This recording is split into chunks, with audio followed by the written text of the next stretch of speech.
Welcome to the fourth test review at the back end of day 2. England are 215 for 2 after a magnificent opening partnership. But before we get into the day's play, we're going to start with a little bit of trivia.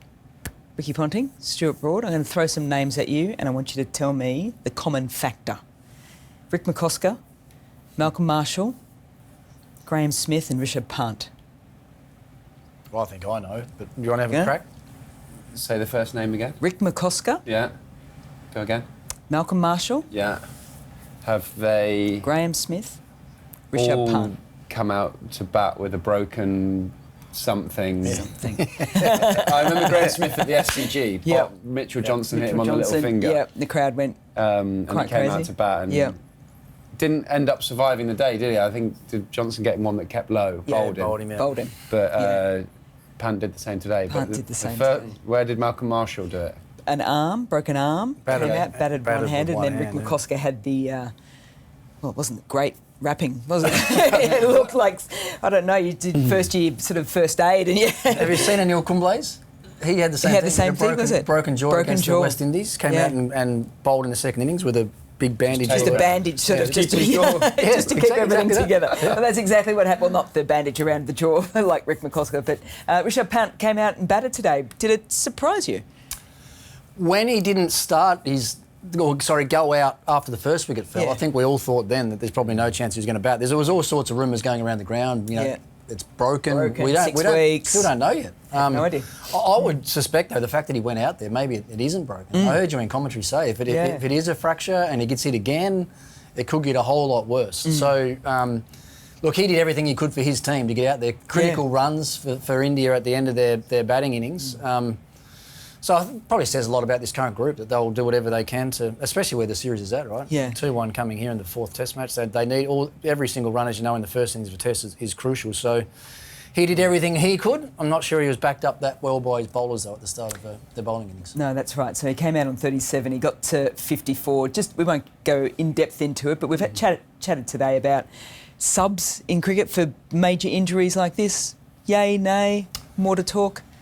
Well, the only thing I thought with this particular injury, I know there's no runners in the game anymore. Yeah. But when you've got such an obvious external blow, everyone can see they can see it. And you think about, it was almost like the whole game stopped, didn't it? Like he couldn't run, put pressure back on the other batsmen there at the time as well.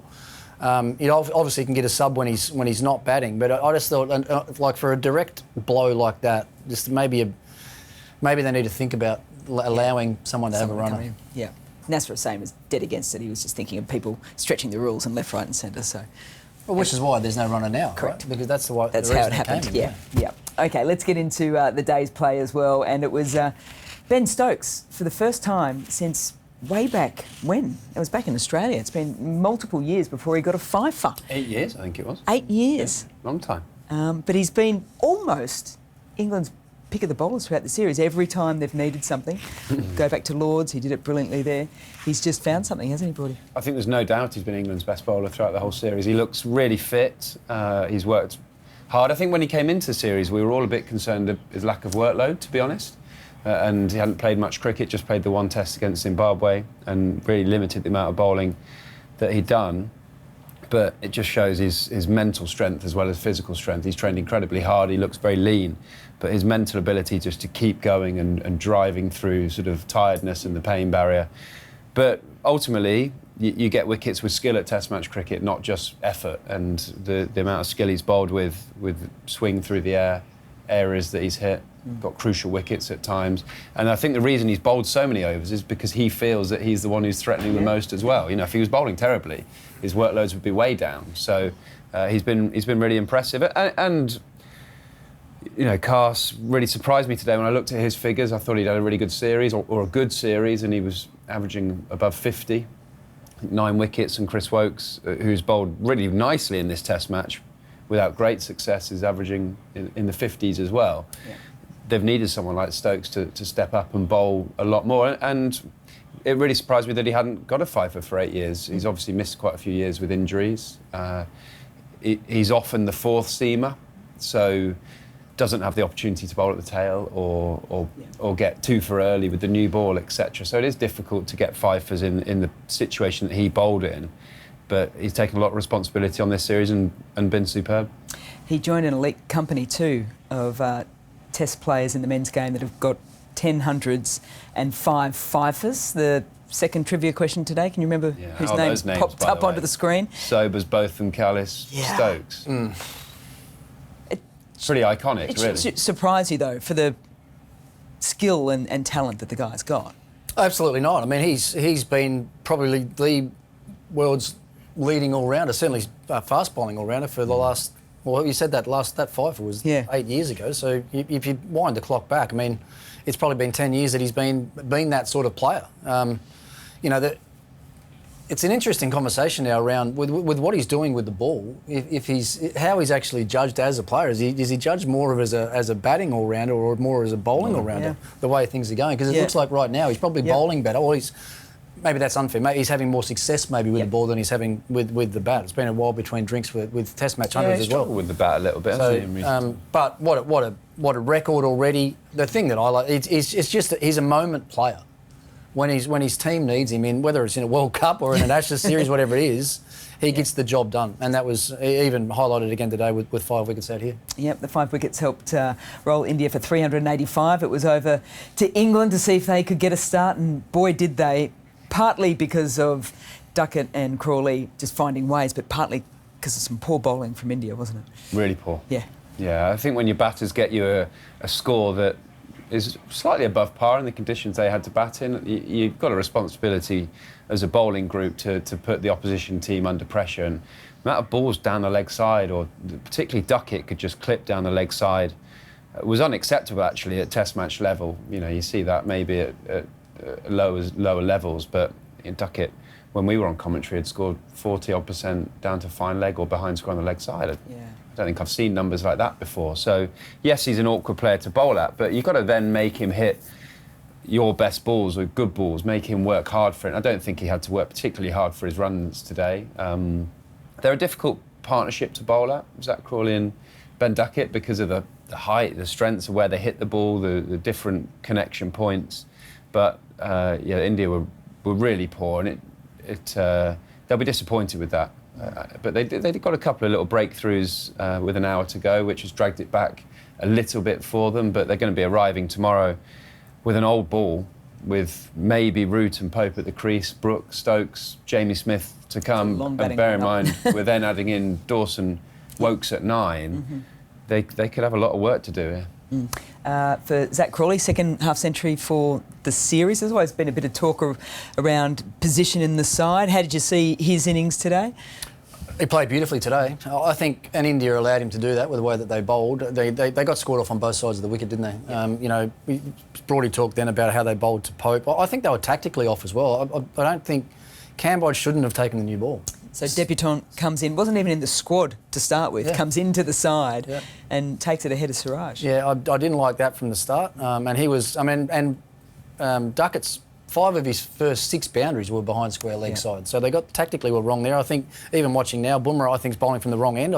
All the wickets, most of the wickets have fallen from the Statham end, and he's done most of his work bowling from the Anderson end. So they were off execution wise, and I think tactically they've been off a little bit as well. But I mean, Athers made a good point with Zach Crawley before the game. I don't think he ever needs runs, because with the Ashes just around the corner. He's going. He needs runs for his own confidence, but I don't think to stay in this side. I think that's the way that, and because if he did, he would have probably been out of the side a long time ago. I think that's the team that they want. It's the team they want to play Australia with. I think that made that really clear the last Ashes over here, and he'll keep getting backed in. But when you watch him bat, it amazes me that he hasn't done better, because he's got, I think, great attributes to be a very good Test match opener. Nasser made a good point. His defence when the ball's on the stumps is really strong.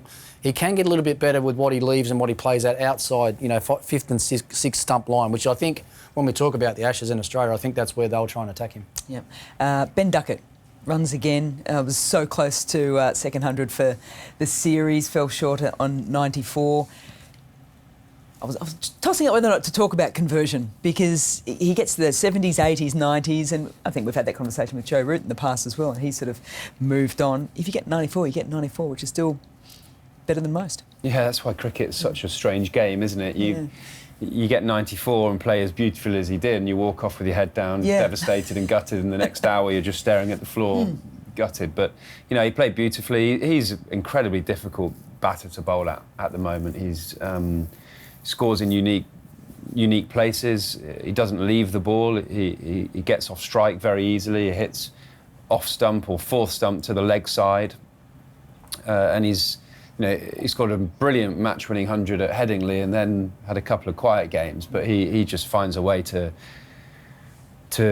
score runs, and he's been an amazing find for England. Actually, he had a go at international cricket in his early 20s, struggled, had a bit of time back at county cricket with Nottinghamshire and worked on his game, and then Brendan McCullum picked him for the tour of Pakistan after the first summer that he'd been in charge, and he suits the mindset and the style of this team absolutely perfectly. If you looked at him and you said, he only leaves 3 or 4 balls in a year or something, you go, well, he's going to nick one. But he just finds a way to score runs, and he's outside of, I was going to say outside of Root, but then you got Brook and Stokes. But he is a real integral part of this batting group now. Yep. He's a bit like Travis Head, the way that he plays, really, except he does it at the top of the order and puts pressure on the opposition right from the start. Because you think about where he scores, there's similar areas to where Head scores as well, and they're from similar balls. Like, all bowlers will talk about hitting the top of the off stump or the top of fourth stump. That's quite often the strength of these sorts of players. So they make you, as a bowling group, change things up. England settle themselves in tomorrow and fill your boots, because at the moment, 225 for 2 at the end of the day's play here, trail by 133. They've got 8 wickets in hand and that long batting lineup. I've played in ODI teams where we'd be happy with 225 for 2 on 46 overs. It's they score at such a rate that if they're still batting at this time tomorrow, they're going to be in such a strong position. Their mindset will definitely be bat once, and you win the toss and bowl. Liam Dawson, in an interview last night, said, for bowling out for under 375, bat big. What a change in mindset that is for winning the toss and bowling. It used to be win the toss and bowl them out for 250. So win the toss and bowl, and then try and bat on the best days to bat, theoretically, here at day 2 and day 3. So use all of tomorrow to bat, get wear into the surface, get ahead of India, 250 ahead, etc., and bowl again. So that will definitely be their mindset. There'll be no rush. Joe Root won't play any differently to how Joe Root plays. They'll look to bat the day and cruise around, and then you've got the likes of Brooke, Stokes, Smith, who will increase the scoring rate as the day goes on. But 100% their mindset will still be batting tomorrow. Joe kind of likes this ground too. For India, I think tactically they've got to sit down tonight and work out what the best way going forward in this game is. I think they'll be a little bit more comfortable now, the fact that Duckett and Crawley aren't there. But they've got 2 guys now that are going to bat a lot more probably technically correct, and just they'll work harder for their runs, these 2 guys. I like what I saw with Jadeja today, actually. With the 2 right-handers there as well, there was just enough spin in the wicket. So maybe even, conditions tomorrow will be important for them. If there is some cloud cover in the morning, there was still some swing late in the afternoon. So they need to go to bed tonight praying that there's clouds around tomorrow, because they do need to make some inroads. It's a pretty good chance without being too disparaging. We are in Manchester, right? Yeah. It's a glorious day today, though, for everyone in Manchester. It was a glorious, glorious day. We're hoping for a little bit of sun tomorrow for day 3 as well. As always, please join us at the start of the day on Sky Sports Cricket. We're on the Cricket Channel, and if you can't, join us for the review at the back end of the day. Punter, Broady, thank you so much. We'll see you tomorrow.